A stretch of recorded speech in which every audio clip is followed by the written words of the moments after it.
The air in Blackwood Creek always hung heavy, not just with the humidity of the Appalachian foothills, but with something older, thicker, a silent, pervasive memory.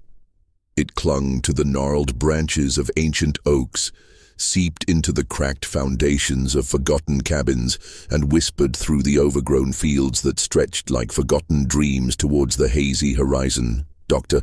Aris Thorne, a man whose urban sensibilities were usually well armored against the peculiar, felt it the moment his rental car crunched onto the gravel path leading to the Donnelly property. A subtle tremor, not of the ground, but of the very atmosphere. Aris was a forensic psychologist, his specialty lying in the intricate, often terrifying tapestry of human behavior. He'd seen the worst of humanity, dissected motives born of desperation, delusion, and depravity. Yet Blackwood Creek and the enigmatic Donnelly family represented a new frontier in his grim profession. The official request from the state had been terse, almost clinical. Evaluate the psychological state of the surviving members of the Donnelly family in light of recent events. Recent events was a chilling euphemism for a chain of disappearances, whispers of a secluded community, and a pervasive sense of dread that had finally broken through the valley's isolation. The sun, usually a comforting presence, felt like a harsh interrogator, casting long, distorted shadows that danced with the rustling leaves. The Donnelly homestead, if one could call it that, was less a collection of buildings and more an organic growth of timber and neglect. 3 structures, each a different shade of weather-beaten grey, huddled together like ancient conspirators. The main house, a 2-story farmhouse that had clearly seen better centuries, sagged under the weight of its own decay. Its windows, dark and vacant, seemed to stare out with a kind of ancient weariness. Aris killed the engine, the sudden silence amplified by the buzzing of cicadas and the distant mournful cry of a hawk. He sat for a moment, letting his trained eye absorb the details. No manicured lawn here, no welcoming porch swing. Just a stretch of unkempt dirt, littered with rusty tools and forgotten scraps of metal. A faded hand-painted sign nailed to a leaning post read, "No trespassing, by order of the Donnellys." The warning felt less like a legal injunction and more like a primal growl. He checked his briefcase, ensuring his recorder, notebook, and a small discreet camera were all in place. Professionalism was his shield, his anchor in the turbulent waters of human psyche. Yet, as he stepped out of the car, a distinct prickle of unease snaked up his spine. This wasn't just another case. This felt like stepping into a living, breathing enigma. The air grew heavier as he approached the main house. The scent of damp earth, decaying wood, and something vaguely metallic, like old blood or forgotten iron, permeated the surroundings. The porch groaned under his weight, each step a protest against intrusion. He knocked on the heavy, splintered door. The sound echoed into the silence, an almost comical intrusion. No answer. He knocked again, louder this time. Still nothing. He considered waiting, but the official directive was clear. Establish contact. He tried the doorknob. To his surprise, it turned with a reluctant click. The door swung inward on rusty hinges, revealing a cavernous, dust-filled darkness. A faint, cloying smell, a mix of stale air, mildew, and something he couldn't quite place, perhaps an animal, or just the accumulated odor of generations of human habitation, wafted out. Aris hesitated on the threshold. Every instinct screamed caution, but his professional duty propelled him forward. He pulled out his phone, flicked on the flashlight, and stepped inside. The interior was a tableau of arrested time. Furniture draped in ancient sheets stood like spectral figures. The air was thick with dust motes dancing in the slender beams of light that pierced through cracks in the boarded-up windows. It was unsettling, not because of overt signs of danger, but because of the profound sense of abandonment, a void where life should have been, "Hello?" Aris called out, his voice sounding thin and reedy in the oppressive silence. "Dr. Aris Thorne, from the state. I'm here to speak with the Donnellys." His words vanished into the shadows, swallowed whole by the house. He walked further in, the floorboards creaking ominously beneath his feet. The flashlight beam cut through the gloom, revealing a living room frozen in a forgotten era. An old claw-footed table sat in the center, laden with what looked like forgotten sewing supplies and a stack of yellowed newspapers. The headlines were decades old. He moved into the next room, a kitchen. A cast-iron stove, cold and rusted, dominated one wall. A basin, filled with murky, stagnant water, sat on a wooden counter.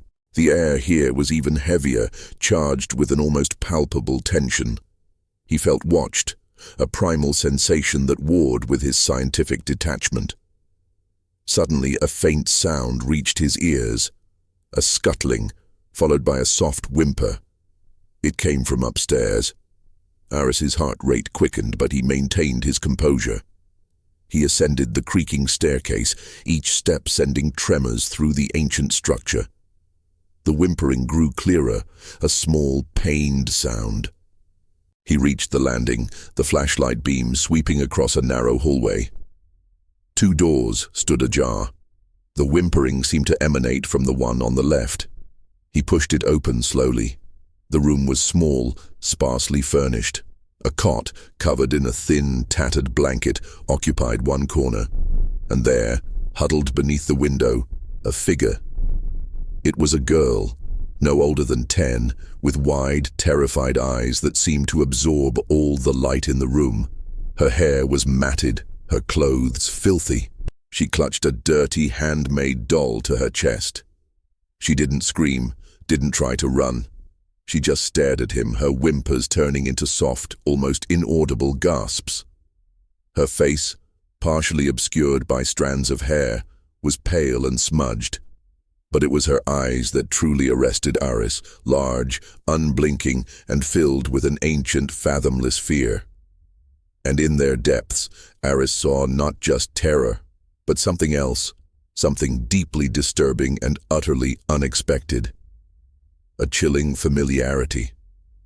He lowered his hand, his professional demeanor momentarily forgotten. "Hello," he said softly, his voice gentle. "I'm Dr. Thorne. I'm here to help." The girl flinched, pulling further into herself. Her gaze darted past him, towards the open door, then back to his face. A flicker of something, recognition, crossed her features, then vanished, replaced by a renewed blankness. Before Aris could say anything else, a shadow fell across the doorway. He turned, his heart leaping into his throat. Standing there, silhouetted against the dim light of the hallway, was a man. Tall, gaunt, with a wild mane of gray hair and eyes that gleamed with an unsettling intensity. He held an ancient-looking shotgun, its barrel glinting ominously in the gloom. "You ain't welcome here, outsider." The man's voice was a low growl, rough as sandpaper. "This here's Donnelly land, and you best be leavin'." The girl whimpered louder, burying her face in the doll. Aris, ever the psychologist, registered the man's posture, his grip on the weapon, the subtle tremors in his hands. This wasn't just anger. It was fear, deeply ingrained and fiercely protective. "Sir, I'm Dr. Thorne," Aris began, raising his hands slowly, a gesture of peace. "I've been sent by the state regarding recent events. I'm here to help you and your family." A humorless chuckle escaped the man's lips. "Help? We don't need no help from the likes of you. We manage our own here." His eyes, disturbingly similar to the girl's, narrowed. "And what you see here, that ain't for your prying eyes." Aris knew he was treading a dangerous line. He needed to de-escalate, but he also needed information. The girl's presence, her obvious distress, and the man's aggressive defensiveness hinted at a far more complex and disturbing reality than he had anticipated. "I understand your concerns," Aris said, his voice calm and steady. But there are legal requirements. We need to ensure everyone here is safe and well." The man took a step into the room, his shadow engulfing the terrified girl. "Safe and well? We're as safe as can be in these here woods. You're the one causing trouble coming into our home." He gestured with the shotgun, its cold metal glinting. "Now I ain't gonna tell you again. Get out." Aris held his ground, his mind racing.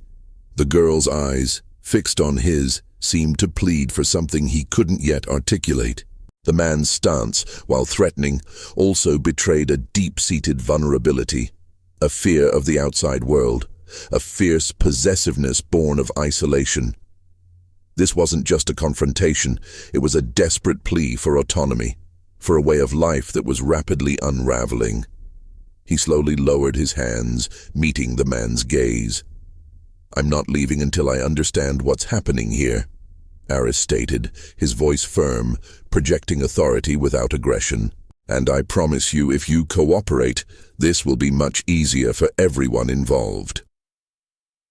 A profound silence descended, broken only by the whimpering of the child.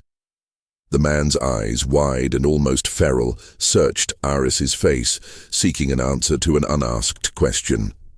The air thrummed with unspoken tension, with the echoes of generations of isolation, and with the chilling certainty that Aris had stumbled upon a secret far darker and more disturbing than he could have ever imagined. The Donnelly family wasn't just an enigma. They were a living testament to the terrifying consequences of secrets kept, of lines blurred, and of the insidious power of the human psyche when left to fester in the shadows. He had come to observe, but he was already inextricably entangled. The man, who Aris would later learn was Jedediah Donnelly, stared at him for what felt like an eternity. The shotgun held steady, the silence stretched, thick and suffocating, punctuated only by the soft, pained breathing of the little girl. Aris didn't break eye contact. He understood that this was a test, a primal display of dominance born from fear, not malice. He was an outsider, a threat to a fragile, self-contained world. "Jed," a woman's voice, as dry and cracked as the sun-scorched earth outside, called from the hallway below. "What's all the racket? Who's up there?" Jedediah's gaze flickered, a moment of indecision. It was all Aris needed. He took a single slow step back, hands still visible. "Jedediah," he said, using the name, making it personal. "My name is Aris. I just need to speak with you. No one is here to hurt you or your family." The woman appeared in the doorway, her frame thin and stooped. Her hair was a gray, unkempt mess, and her face was a roadmap of wrinkles, etched with a life of hardship and worry. Her eyes, however, held a weary intelligence, a deep-seated sadness that was more unsettling than the man's aggression. She was wearing a faded floral dress, stained and worn, and she held a small, woven basket in her hand. "Jedediah, put that thing down," she said, her voice quiet but commanding. "He's not here to cause trouble. Not yet, at least."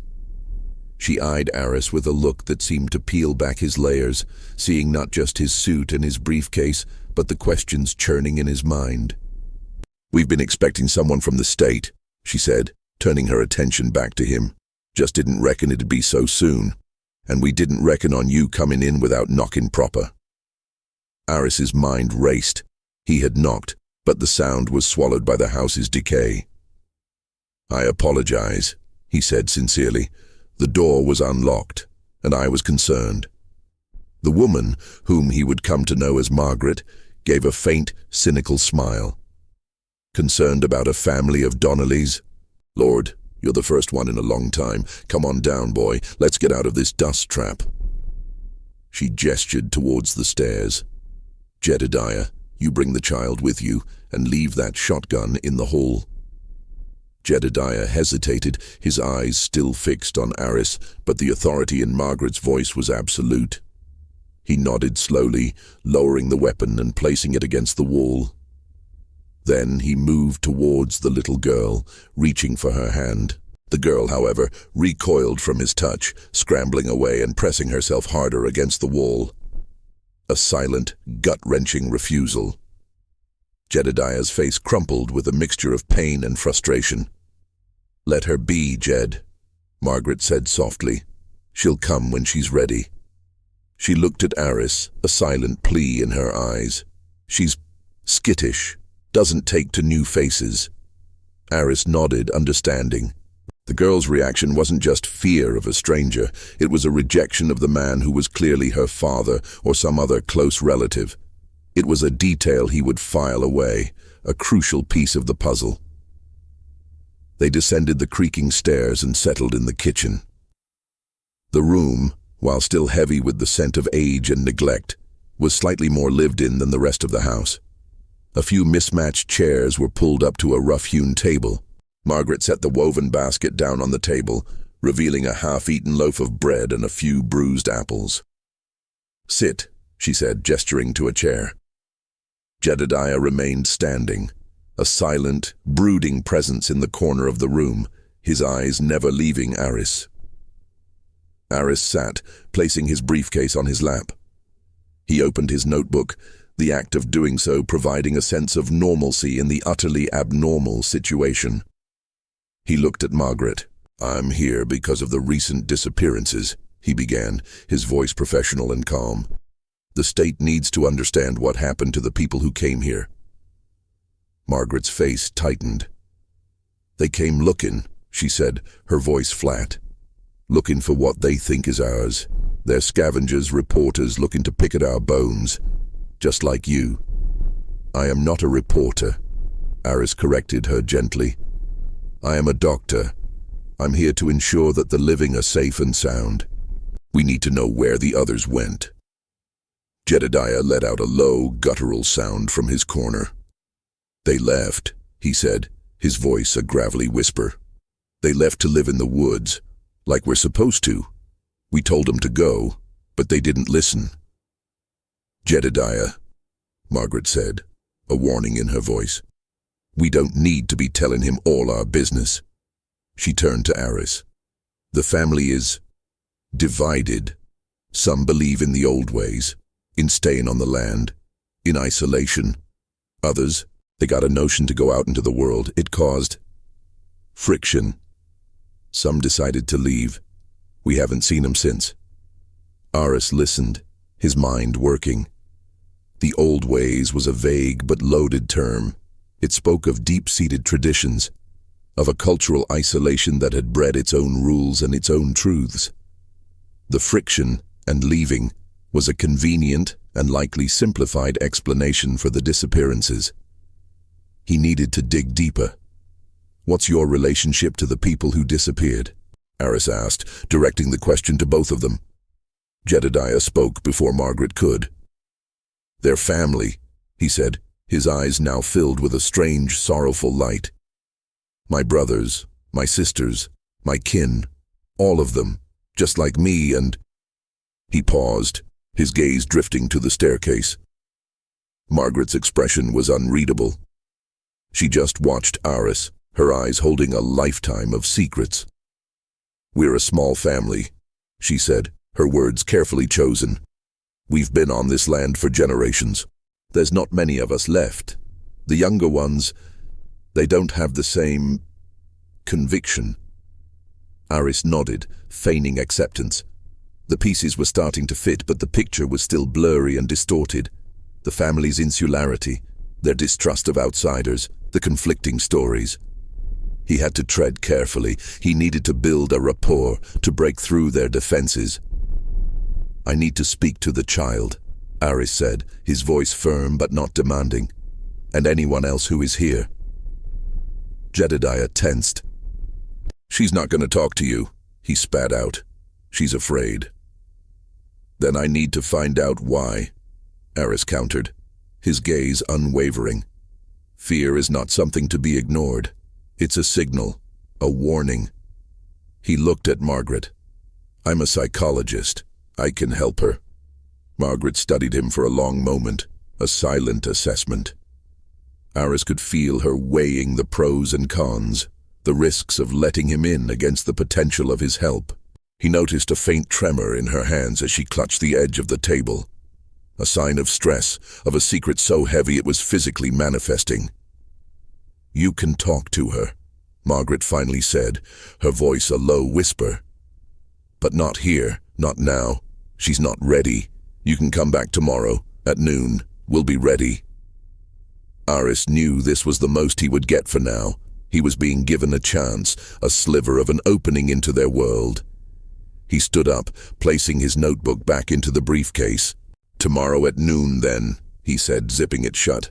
"I will be here, and please, Jedediah, don't greet me with a shotgun next time." Jedediah didn't respond, his eyes still fixed on Aris. But this time, the look wasn't just of anger. It was of a profound, bottomless resignation. Aris felt a jolt of empathy. This man, for all his bluster and aggression, was trapped. Trapped by his family, by his land, by a past he couldn't escape. As Aris walked back to his car, he felt the silent eyes of the Donnelly house watching him. The sun was beginning to dip below the horizon, and the shadows were long and distorted. He got into his car, the engine's roar a welcome sound in the suffocating silence. He was no closer to a definitive answer, but he had a starting point. He had a glimmer of a truth, a hint of the deep, dark secrets that festered beneath the surface of the Donnelly family. And he knew, with a certainty that chilled him to the bone, that the recent events were not the end of the story, but merely the first chapter. And the real horror lay not in what had happened, but in what was yet to be revealed. Aris sat in his motel room, the sterile, anonymous decor, a stark contrast to the oppressive, lived-in decay of the Donnelly homestead. The air conditioner hummed with a monotonous drone, a sound he found oddly comforting, a barrier between himself and the disquieting world he had just left. He had a few hours before nightfall, a window of opportunity to process his initial findings and prepare for his return. He opened his notebook, the paper crisp and clean, a testament to his methodical approach. He began to write, his thoughts flowing onto the page in a neat, clinical hand. Initial contact, the Donnelly family, main house, Dr. Aris Thorne. 3:45 p.m. Initial contact was confrontational. The subject, identified as Jedediah Donnelly, was armed and hostile, displaying classic protective behaviors and intense distrust of outsiders. His wife, Margaret, served as the de-escalator. Her demeanor was weary but controlled, suggesting she holds a significant degree of authority within the family structure. The family is clearly insular, with a deep-seated suspicion of authority figures. He paused, recalling the little girl. He drew a small sketch of her face, focusing on the wide, terrified eyes. A child subject, approximately 8 to 10 years old, was present. She appeared distressed and fearful, not just of my presence, but also of Jedediah. Her reaction to him suggests a history of trauma or neglect. She refused to make contact with him, recoiling from his touch. Her face held a disturbing familiarity, particularly her eyes. The genetic markers are pronounced. Further observation is required. He chewed on the end of his pen, a habit he hadn't indulged in years. The familiarity. He couldn't shake the image of her face, the way her eyes seemed to mirror Jedediah's, a carbon copy of a carbon copy. It wasn't just a resemblance, it was an echo. A chilling realization began to form in the back of his mind, one that his rational, scientific brain was actively trying to suppress. He had seen this before, in case studies, in textbooks, in the cold, hard data of genetics, the physical markers of inbreeding. He took a deep breath, forcing himself to remain objective. He was a scientist, not a sensationalist. He needed concrete evidence, not a chilling intuition. He had to approach this with caution. If his theory was correct, the psychological ramifications would be catastrophic, and the potential for a volatile, explosive situation was immense. He turned to the disappearances. The official story: the family left. The Donnellys claim a division over their lifestyle, with some members choosing to leave the homestead. This explanation is highly suspect. A family with such a strong sense of isolation and distrust of the outside world would be unlikely to voluntarily scatter. Furthermore, the lack of communication with the outside world and the absence of any other witnesses suggests a different, more sinister narrative. Margaret's statement about the younger ones hints at generational conflict, which could be a plausible motive for a falling out, but not for the complete lack of trace. Aris leaned back in his chair, rubbing his temples. The air in the room, once a comfort, now felt thin. The Donnellys were a closed system, a self-sustaining microcosm of human isolation.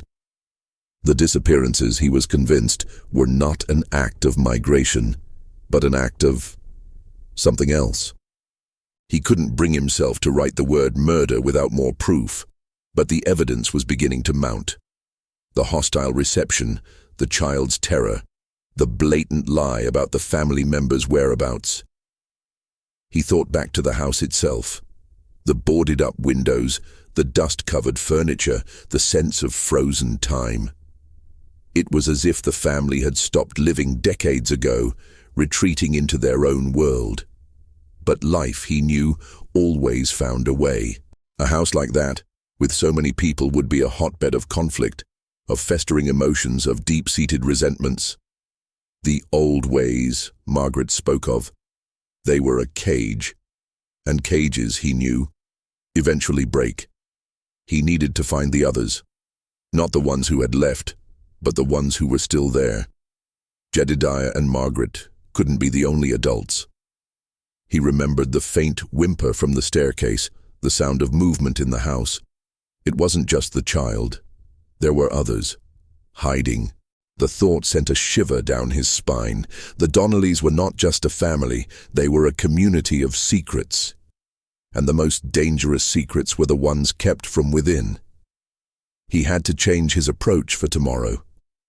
He couldn't be just the professional psychologist, the man with the briefcase and the questions. He needed to be a human being, a source of empathy. He had to find a way to connect with Margaret, to appeal to her sense of self-preservation, to the part of her that still remembered what it was to be part of a larger, functional society. He would have to gain her trust, to convince her that his presence was a lifeline, not a threat. He closed his notebook, the pages now filled with the beginnings of a chilling story. He knew he was walking a tightrope. One wrong move, one misinterpreted gesture, and the shotgun could be pointed at him for good. The Donnellys were like a coiled snake, ready to strike at the first sign of danger. But he also saw the desperation in their eyes, the profound sadness. They were victims of their own history, trapped in a cycle of isolation and decay. He had to find a way to help them, to break the cycle before it consumed them all. He stood up and walked to the window, pulling back the thin, faded curtain. The sun had set, and the valley was cloaked in a deepening gloom. From his window, he could just make out the distant dark silhouette of the Donnelly homestead, a black splotch against the dying light. It was a monument to a forgotten way of life, a mausoleum of secrets. And Aris knew, with a bone-deep certainty, that he was the only one who could open the door and let the truth out. The cost, he knew, could be everything.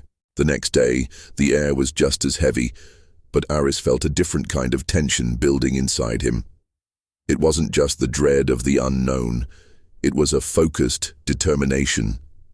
He had planned his strategy carefully. He wouldn't wear his suit, opting instead for a simple shirt and slacks. He would leave his briefcase in the car. He would come unarmed, both physically and psychologically, at least in the traditional sense. His weapon would be empathy. He arrived at the Donnelly property precisely at noon. The sun was high, and the heat was oppressive, but he didn't feel it. His focus was entirely on the house. He walked up to the porch, and this time he knocked loudly and clearly. A long moment passed, and then the door opened a crack. Jedediah's wild eyes peered out, but the shotgun was absent. Aris met his gaze calmly. "I'm here, Jedediah, as promised." The door swung open a bit wider, and Margaret stood there, her face a mask of weary resolve. "He kept his promise," she said to Jedediah as if Aris wasn't there. "Let him in." Aris stepped inside. The house was no less musty or oppressive, but in the midday light that filtered through the grimy windows, he could see more details. Faded portraits of stern-faced ancestors hung on the walls, their eyes following him with a silent judgment. The air was filled with the smell of dust and neglect, but also faintly with the scent of a wood-burning stove and a recent meal, a sign of life. Margaret led him to the kitchen, where a pot of something thick and hearty simmered on the stove. Jedediah sat at the table, his head in his hands, a picture of defeat. The little girl was nowhere to be seen. "She's with her mother," Margaret said, following his gaze. "In the other cabin. We thought it'd be easier this way." This was a new piece of information. Another cabin, another set of family members. The isolation was a carefully constructed web, not a simple single point. "Who is her mother?" Aris asked gently. Margaret didn't answer directly. She stirred the pot with a long wooden spoon, the rhythmic scraping sound the only noise in the heavy silence. "Have a seat, Dr. Thorne. I'll get you some coffee." Aris sat down. He didn't protest. He understood that this was part of the ritual, a way of establishing control and trust on her terms. The coffee, served in a chipped ceramic mug, was strong and bitter. He took a sip, grateful for the warmth. "Tell me about the family," Aris began, keeping his voice soft. "About the old ways you mentioned yesterday." Margaret finally looked at him, her eyes holding a deep, profound sadness. "Our people. We came to this valley a long time ago. Before the roads, before the government. We lived on our own. We grew our own food. We married our own kind, kept the blood pure." Aris's theory, the chilling intuition he had had yesterday, was now a painful reality. The word inbreeding hung unspoken in the air. He didn't flinch. He just listened. "We believed it made us stronger," Margaret continued, her voice a low monotone. "Kept us from the sickness of the outside world. Kept us connected. Every Donnelly is a part of every other Donnelly. A tree with a single root." The metaphor was a grim one. A single root that had grown twisted and gnarled, its branches diseased. "And the children?" Aris asked, his voice barely a whisper. "What about the children?" Margaret's hand trembled as she put down her mug. "The children, some of them are different. They have trouble speaking, moving. They don't fit in. The sickness of the outside world, it ain't no sickness, it's us. It's the blood." She let out a dry, rattling sob. "We tried to keep them hidden, tried to keep them safe, but you can't hide from yourself." Aris felt a wave of profound sympathy wash over him. This was not a story of monsters, but of broken people, trapped by a misguided, decades-old belief system. He saw the truth now. The disappearances were not random. They were the casualties of a family tearing itself apart from the inside out. "The girl you saw yesterday," Margaret said, her voice dropping to a new level of intimacy. "Her name is Mary. She's Jedediah's daughter, and his niece." The words hung in the air, a final, horrifying confirmation. Aris's mind reeled. He had suspected it, but hearing it out loud was a gut punch. The profound tragedy of it was almost unbearable. "The people who disappeared," Aris said, his voice now filled with a genuine, heartfelt compassion. "Who were they?" Margaret's eyes filled with tears. "My son, my brother, his wife. They wanted to leave. They wanted to take the children, the ones who were normal. Who could live outside? Jedediah.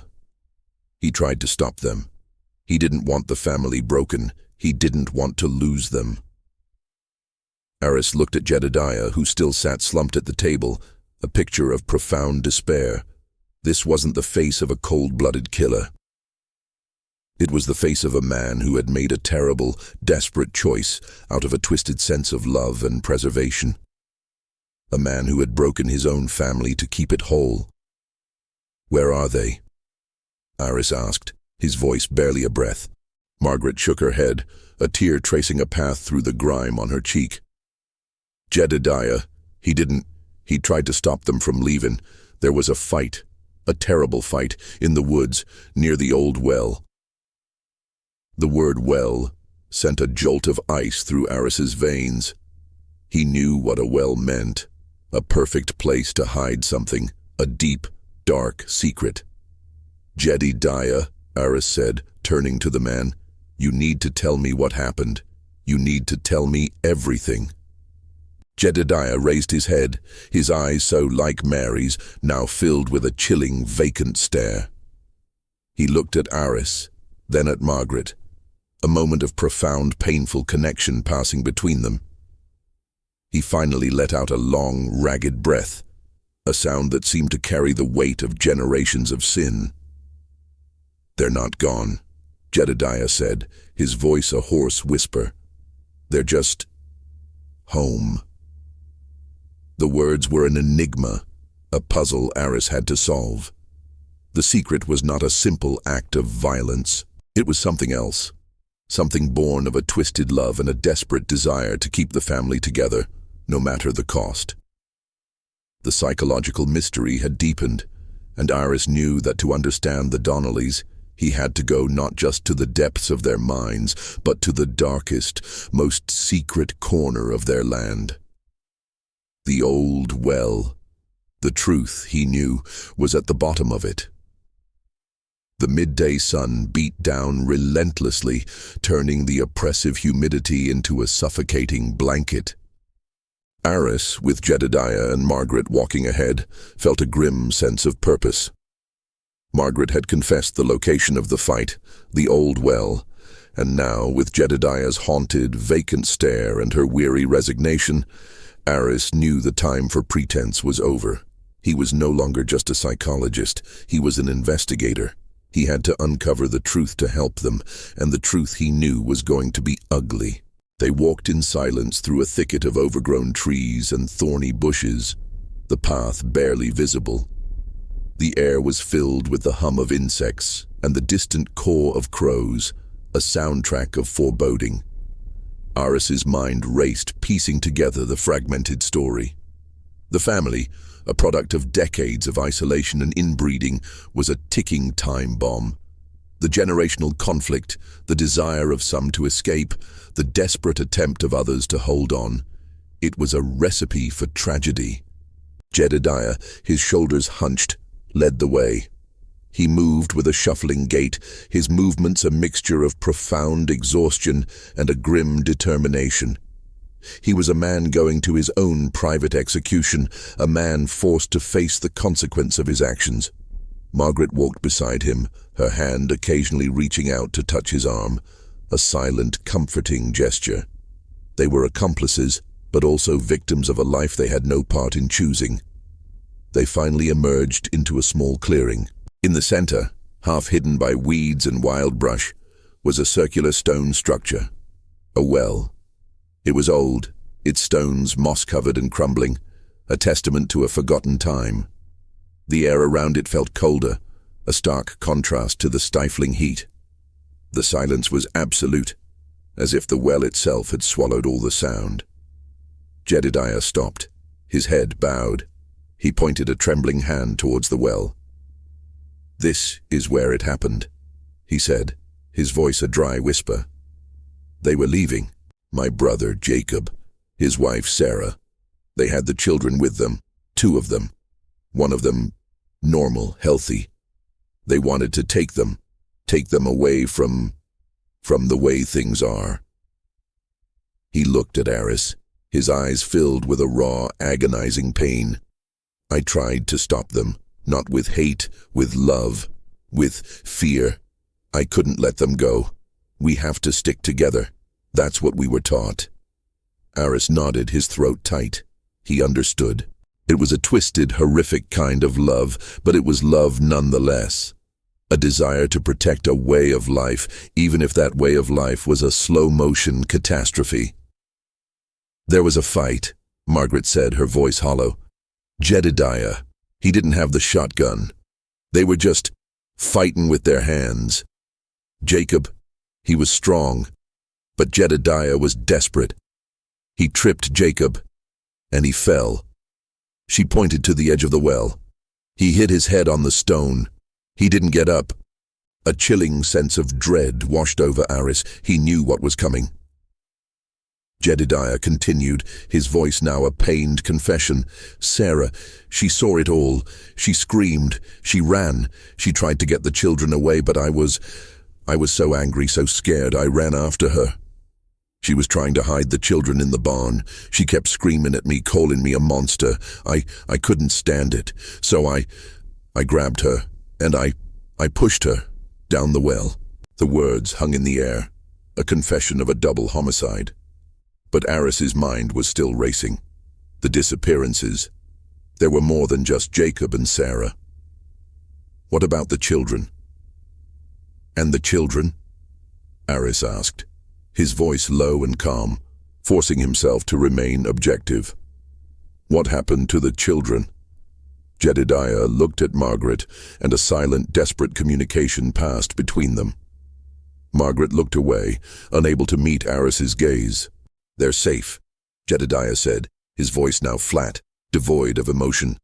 They're with their family. They're with us. Aris didn't believe him. The child he had seen, Mary, was terrified. The story was incomplete. There was a missing piece, a final, horrifying truth. He walked to the well, peering into the dark, mossy depths. The air was cold and still. He pulled out his phone, activating the flashlight, and pointed it down. The beam cut through the blackness, revealing only water, stagnant and dark. No bodies. They're not down there, Aris said, turning to face them. Where are they, Jedediah? Where are the children? Jedediah's face crumpled. He was not a hardened criminal. He was a man broken by a lifetime of terrible choices. They're in the other cabin, he said, the words barely audible.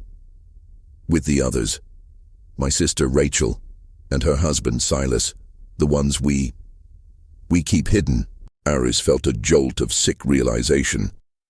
The others Margaret had mentioned, the ones they kept hidden. The product of generations of inbreeding, suffering from a lifetime of neglect and physical and mental ailments. A living secret. What do you mean, keep hidden? Aris asked, his voice filled with a terrible certainty. Margaret finally spoke, her voice a thin, fragile thread. We've had to put some of them in the well. The ones who got too sick, the ones who couldn't live anymore. It's not a graveyard. It's a final resting place. The confession was not what Aris had expected. It was something far more horrifying. A family burying their own. They're sick, they're disabled, not out of malice, but out of a misguided sense of mercy and a desperate need to keep their secret from the outside world. The well was not a burial ground for murder victims, but a grave for the casualties of a self-imposed genetic curse. Aris felt a profound sense of despair. He had come here to find a motive for murder, and he had found something far more disturbing. A family trapped in a cycle of self-destruction, a living testament to the tragic consequences of isolation and ignorance. He looked at Jedediah, who was now openly weeping, and at Margaret, whose face was a mask of grief and exhaustion. I need to see the other cabin, Aris said, his voice quiet but firm. I need to see the rest of your family. Margaret nodded, her shoulders slumping in defeat. Yes, she whispered. You need to see. You need to see what we've become.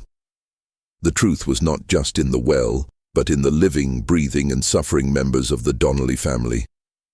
The final chapter of this story was not in the death of Jacob and Sarah, but in the lives of the children, and in the choices that had led them to this moment.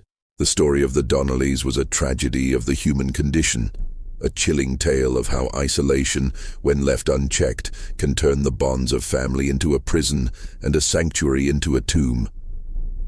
Aris knew he had to get those children out, but first he had to face the truth, the horrible, living truth that was waiting for him in the other cabin. The walk to the second cabin was even more unsettling than the one to the well.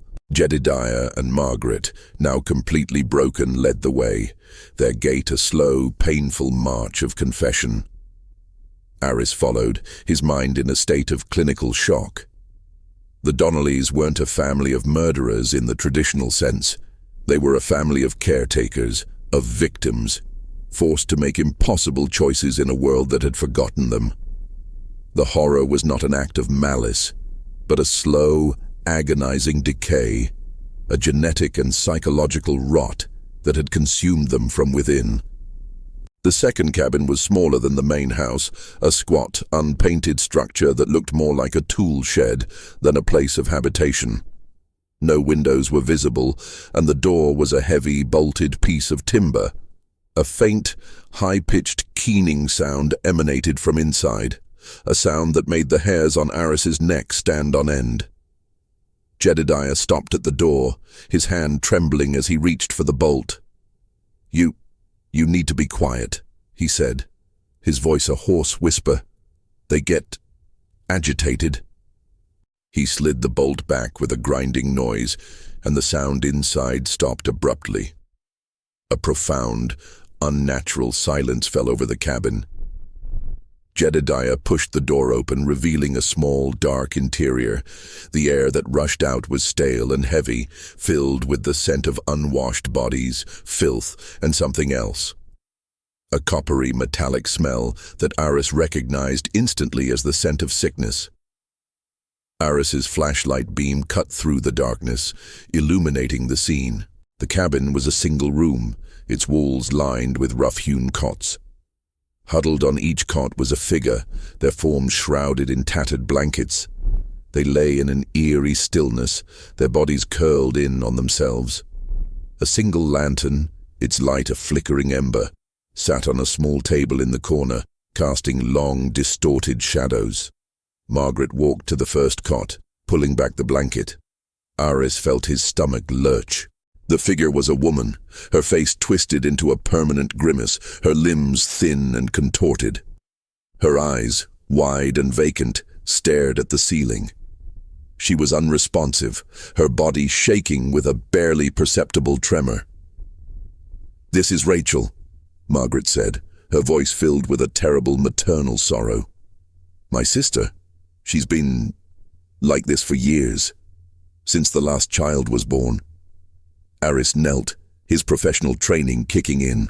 He noted the physical deformities, the telltale signs of severe developmental disorders, the physical consequences of generations of inbreeding. This wasn't just a mental illness, it was a physical manifestation of a genetic tragedy. He moved to the next cot, his flashlight beam revealing a young man, his body a mess of spasms, his head lolling to one side. His eyes, too, were vacant, unfocused. "Silas," Jedediah said, his voice filled with a desperate, heartbroken pride. "He's strong. He can sometimes walk. Sometimes." Aris continued his grim survey. 2 more adults, their bodies frail, their minds locked away in a world of their own. And then, at the back of the room, on a cot all by herself, was a little girl. She was the one from the well, the one Jacob and Sarah had tried to save. Her face, half hidden by her matted hair, was peaceful in sleep, but her breathing was shallow and ragged. She was a picture of a profound, devastating innocence. Margaret knelt by the child's side, stroking her hair. "This is Grace," she whispered. Jacob and Sarah's little girl. She's the only one who had a chance. She was born healthy, strong. They just wanted to give her a life. Aris finally understood the full, devastating scope of the tragedy. Jacob and Sarah weren't just running away.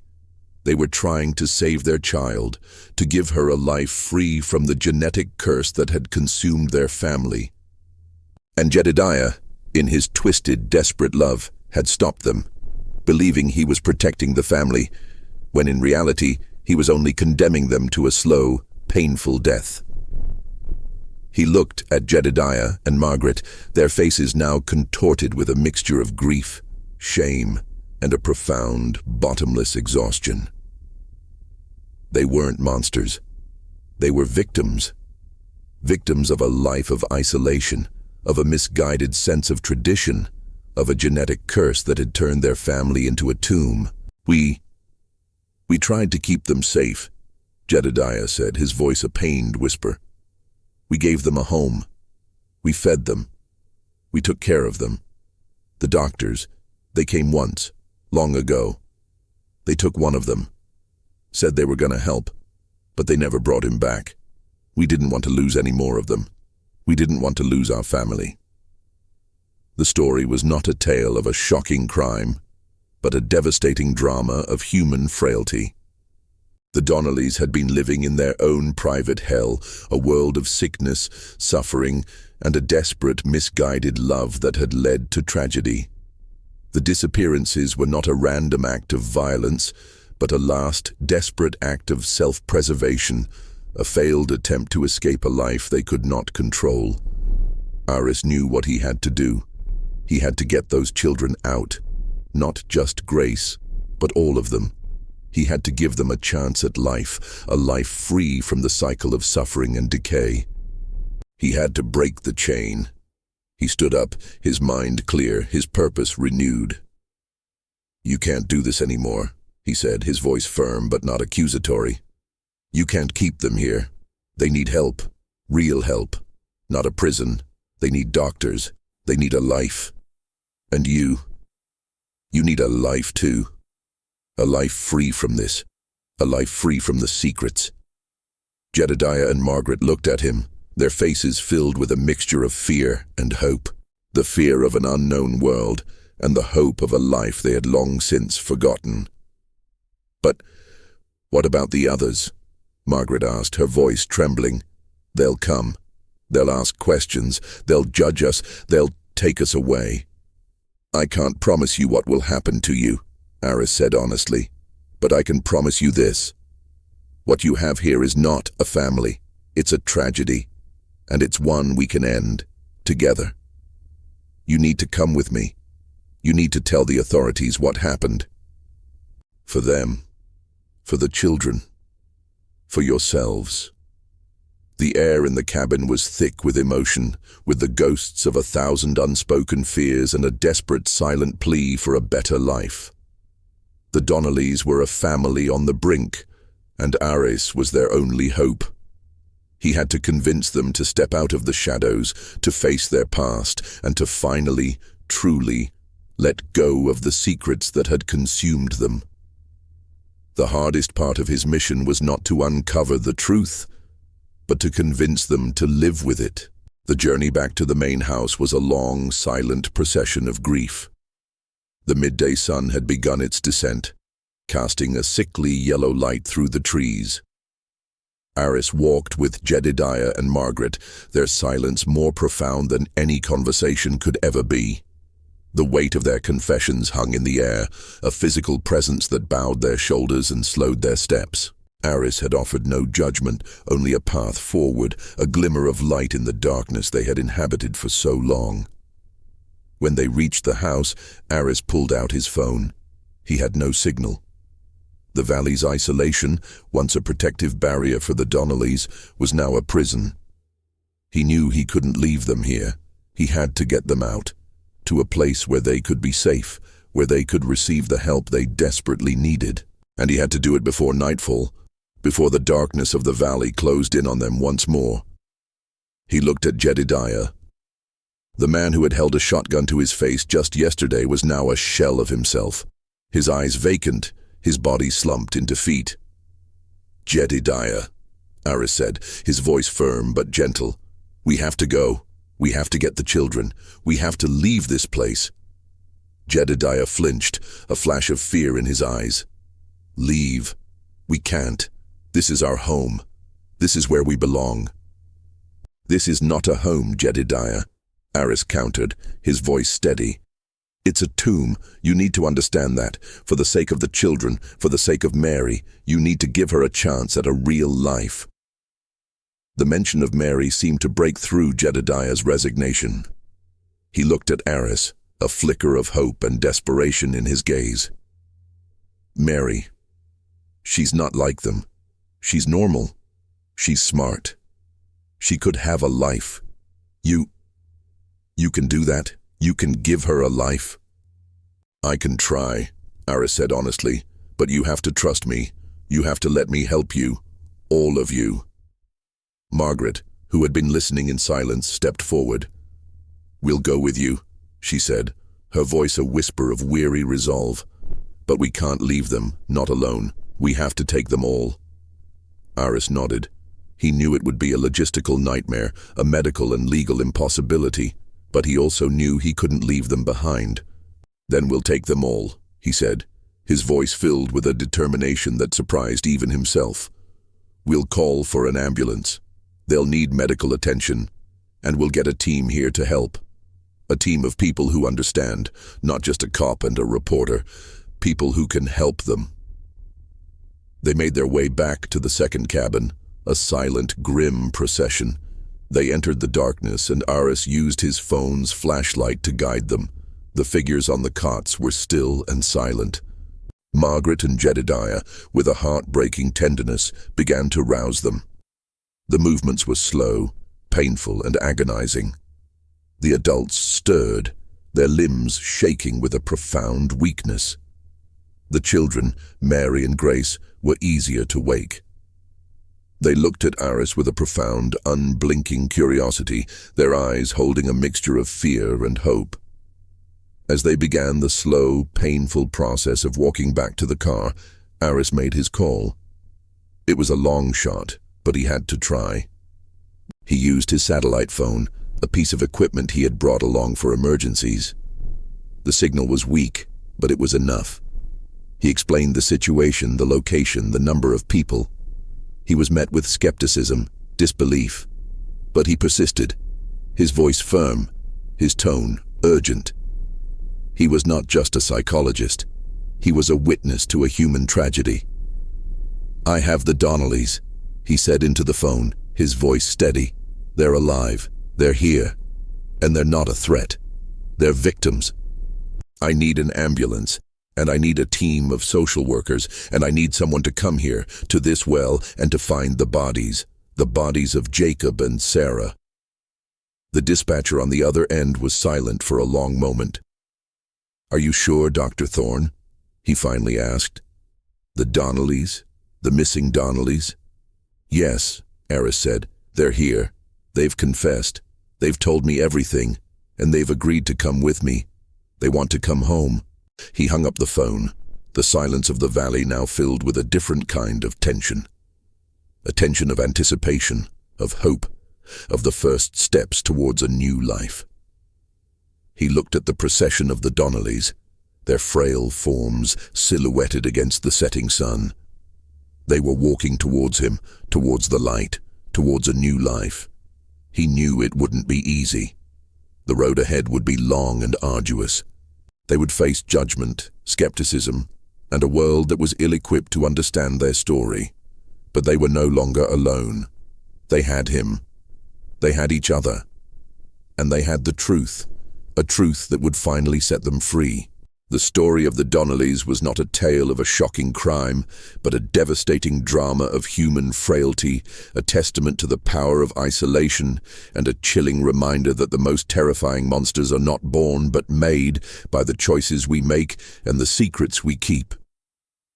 The arrival of the authorities was a jarring symphony of sirens and flashing lights. A brutal intrusion into the silent, isolated world of Blackwood Creek.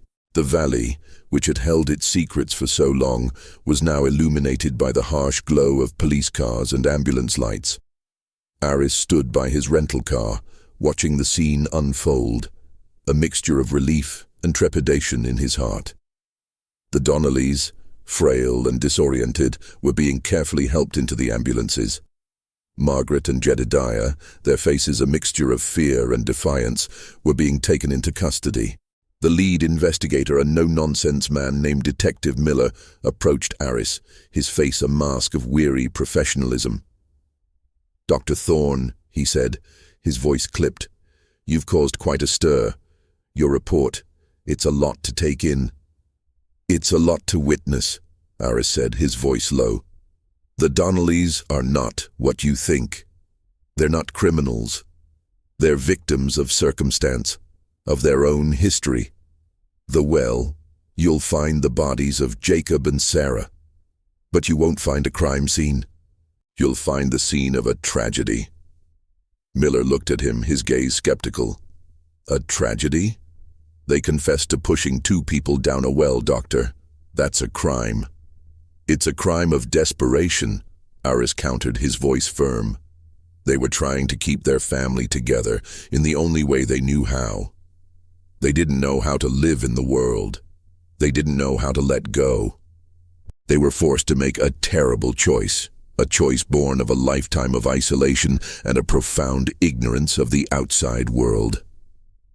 Miller shook his head, a look of profound skepticism on his face. "You sound like a lawyer, not a doctor. I'll need a full report from you, a detailed account of everything they told you." Aris nodded. He knew his report would be his final act of advocacy for the Donnellys. He had to make them understand not just the facts of the case, but the psychological reality of their lives. He had to make them see the Donnellys not as monsters, but as broken people who had been trapped in a web of their own making. He watched as the ambulances pulled away, their sirens a mournful wail in the night. The Donnellys were gone, their silent world broken. Aris stood in the darkness, the police lights flashing on the decaying homestead, a monument to a forgotten way of life. He felt a profound sense of sadness. He had saved them, but he had also destroyed their world. He had given them freedom, but he had also taken away their home, their identity, their way of life. The next few days were a blur of interviews, reports, and psychological evaluations. Aris worked tirelessly, his mind racing, his body running on adrenaline and coffee. He met with social workers, with lawyers, with other doctors. He explained the genetic markers, the psychological consequences of inbreeding, the profound sense of isolation and neglect that had shaped their lives. He fought for them, for their story, for their humanity. He found an unlikely ally in a young social worker named Emily. She was a compassionate and empathetic woman, and she listened to Aris with an open mind. She was the one who went to the hospital to see the children. She came back to him with tears in her eyes. "They're not just sick, Aris," she said, her voice trembling. They're so beautiful and so sad. They just sit there, they don't talk, they don't look at anyone.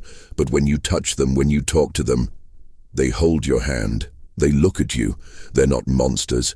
They're just children who were never given a chance to live." Her words were a confirmation of everything Aris had believed. The Donnellys were not a story of monsters, but a story of human frailty, of a family trapped by their own history. He knew he had to keep fighting for them, for a chance at a new life, a life free from the shadows of their past. He went to see Jedediah and Margaret in the county jail. They were in separate cells, their faces drawn and pale. They looked at Aris with a mixture of fear and gratitude. He was their only link to the outside world, their only hope. "They're going to try to put us away for a long time," Jedediah said, his voice a whisper. "We did a terrible thing, Aris. We know that. We took lives. We took our own family." "You did what you thought was right," Aris said, his voice calm and steady. You did what you were taught. The law will have to decide. But I will do everything I can to help you, to tell your story, to make them understand.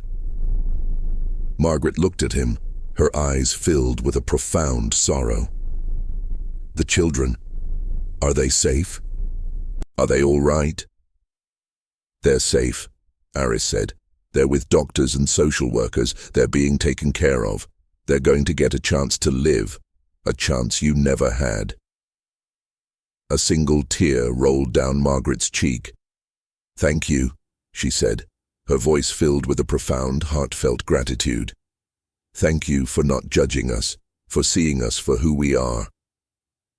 Aris left the jail, the weight of their words heavy on his heart. He knew the path ahead would be long and arduous, filled with legal battles, public scrutiny, and the slow, painful process of healing. But he also knew that he had done the right thing. He had not just uncovered a mystery, he had saved a family. He had given them a chance at a new life, a life free from the ghosts of their past. The Donnelly family, once a secret, a mystery, a source of fear and suspicion, was now a human tragedy, a story of a broken family, a story that needed to be told, not just for them, but for all of us. The trial of Jedediah and Margaret Donnelly became a national spectacle. The media, which had once sensationalized the family as reclusive monsters, now painted them as victims of their own isolation. Aris's testimony was the centerpiece of the defense. He spoke not just of the crime, but of the conditions that had led to it.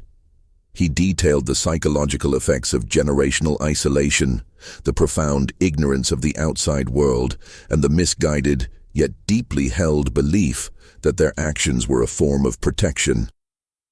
He brought in case studies of similar isolated communities, the genetic consequences, the psychological trauma.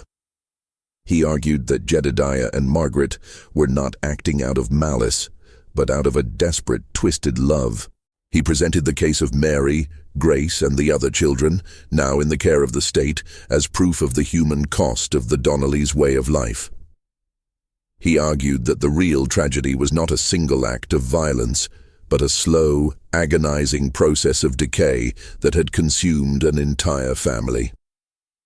The prosecution, however, presented a more traditional case. They focused on the facts. 2 people were dead, their bodies found at the bottom of a well, a result of a physical confrontation. They painted Jedediah as a cold-blooded killer who had murdered his family to keep them from leaving. They dismissed Aris's testimony as junk science, a desperate attempt to excuse an inexcusable crime. The jury was out for a week. The nation held its breath, divided between those who saw the Donnellys as tragic figures and those who saw them as a chilling reminder of the dangers of isolation. Aris, in the tense, silent courtroom, felt the weight of it all. He had done everything he could. The fate of the Donnellys, and the legacy of their story, now rested in the hands of 12 strangers. The verdict, when it finally came, was a compromise. Jedediah was found guilty of manslaughter, not murder. He was sentenced to a long prison term, but one that offered a chance for parole. Margaret was found guilty of being an accessory after the fact. Her sentence was a shorter one, with the possibility of a supervised release to a state-run facility. It was not a perfect outcome. It was not a happy ending, but it was a form of justice, a recognition that the Donnellys were not just criminals, but also victims. Aris visited Jedediah in prison. The man was a ghost of his former self, his wild eyes now filled with a quiet resignation. "They call me the monster," Jedediah said, his voice a whisper. "In the papers. They don't know the truth.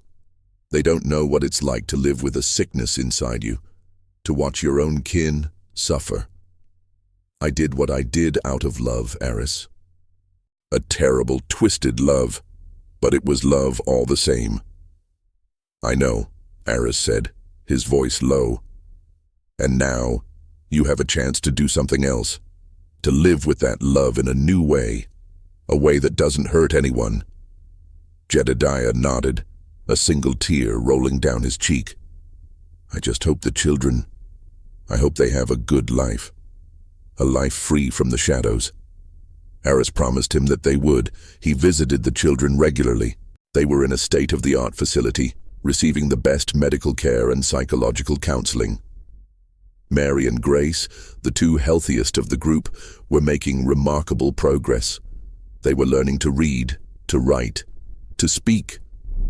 They were learning what it meant to be a part of the world. The other children, the ones who were sicker, were also getting the care they needed. It was a long, slow process, but they were no longer living in the darkness of the cabin. They were living in the light. Aris continued to work with the Donnellys, writing papers, giving lectures, and speaking to anyone who would listen. He became an expert on the psychological effects of isolation and the human cost of a life lived in the shadows. He used the Donnelly's story as a cautionary tale, a reminder that the bonds of family, when left to fester in the darkness, can become a prison. He never forgot the Donnelly homestead. He went back once, years later, to a place where the weeds had reclaimed the land and the cabins had begun to crumble. The well, once a symbol of death and despair, was now a silent monument to a family's tragedy. It was a grave, a silent reminder of a world that had ceased to exist, a world that was too fragile to survive in the light. The Donnelly family was a story of a chilling crime, a heartbreaking tragedy, and a profound testament to the human condition. It was a story that had to be told, not to sensationalize, but to warn, to remind, and to ultimately to heal. Years passed. Aris Thorne became a leading figure in forensic psychology, his expertise sought after for complex cases involving isolated communities and familial trauma. The Donnelly case, once a source of sensational headlines, settled into the realm of academic study and cultural legend. The name Donnelly became synonymous with the tragic consequences of extreme isolation. Aris never lost touch with the surviving family members. He watched from a distance as Margaret was released from her supervised facility. She had found a quiet life in a small town, working at a community garden. She never spoke of the past, but Aris could see it in her eyes, the deep-seated weariness and the profound sorrow that had become a part of her. She was a living testament to a life spent in the shadows. Jedediah, after serving his time, was granted parole. He was a quiet, unassuming man, his wild hair now neatly trimmed, his eyes no longer vacant, but filled with a quiet, reflective sadness. He lived in a small apartment, a stark contrast to the sprawling, decaying homestead he had once guarded with a shotgun. He found solace in a local support group, speaking for the first time in his life about his past. He never spoke of his crime, but he spoke of his family, of the old ways, and of the tragic love that had consumed them, and the children. Mary and Grace, now young women, had a new life. They had been given new names, a new home, and a chance to live in the world. Mary, who had once been so terrified, was now a vibrant, intelligent woman, studying to be a teacher.